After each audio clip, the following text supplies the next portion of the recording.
Best practices for successful Instagram ads. Now that you know about the different types of Instagram ads and how to set them up, we want to provide you with the 7 best practices that will help you to obtain the highest possible return on investment, or ROI. Add personality into your ads. What are you planning for your next ad? A video that appeals to people's emotions? An intriguing image that builds curiosity? It is very important that all of your ads have the human touch. If this is lacking in your ad, then you will not get the engagement that you are looking for. Instagram users always want to be entertained. They like humor and posts that have an amazing factor. What they don't want to see is some boring ad that just talks about a product. You always need to appeal to the user's emotions in your ads. Don't just publish bland or boring stuff or you will be wasting your money. Keep your ads relevant. Always keep in mind that all of the social media platforms are different. As an example, you would not post the same ad on Twitter as you would on LinkedIn because the audience will have a very different state of mind. This is true for Instagram as well. You need to put yourself in the shoes of your potential customer and think about where they are. For example, a 40-page ebook download may work on LinkedIn, but it is very unlikely to appeal to an Instagram user. Don't make your ads too sales-oriented on Instagram either. Users of the platform are not looking for that. Hashtags. We have talked about hashtags a lot in this guide because they are very important. A lot of advertisers on Instagram will just go for very common hashtags such as hashtag love or hashtag food. You need to be more creative than this.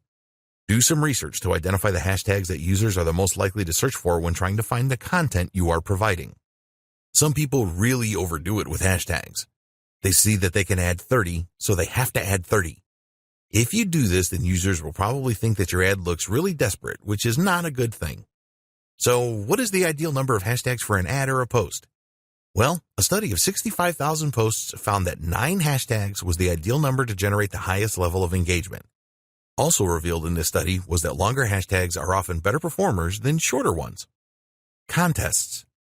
If you really want to achieve your goals for your Instagram ads campaigns as quickly as possible, then running a contest or a giveaway is really one of the best ways to achieve this.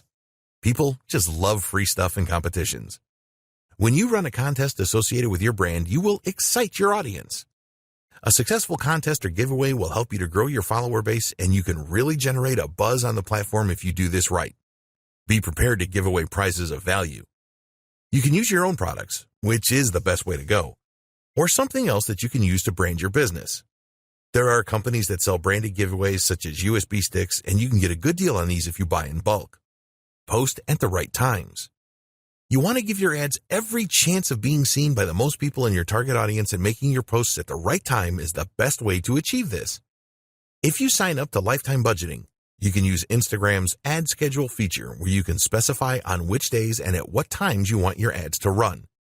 Do you know when your audience are around on Instagram? If you don't, then you need to find this out. You can experiment with different days and time and work out optimum times with trial and error. Think about your niche here. If you run an online store, what days and times do shoppers typically browse and make purchases?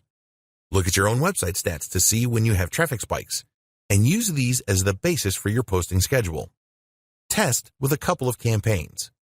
Unless you are a seasoned Instagram advertiser and know your audience on the platform inside and out, it is best to set up a couple of ad campaigns so that you can learn more about your audience.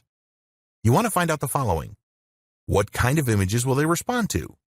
What call to action buttons get the best response? What kind of messages are most likely to be shared, liked, or commented on?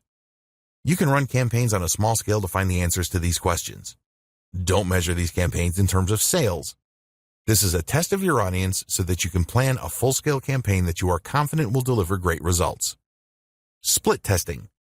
One of the great things about Instagram is that you have the opportunity to test a number of different visuals to see how well they connect with your audience. The best way to determine which works the best is to set up some split testing. For example, you could create a photo ad, create a video ad, or include around 4 images in a carousel ad. You could also incorporate user-generated content and see which variant provides the best results. You don't have to stop with split testing your visuals. Try split testing different calls to action and different posting schedules as well. The more that you test your Instagram ads, the more success you will have overall.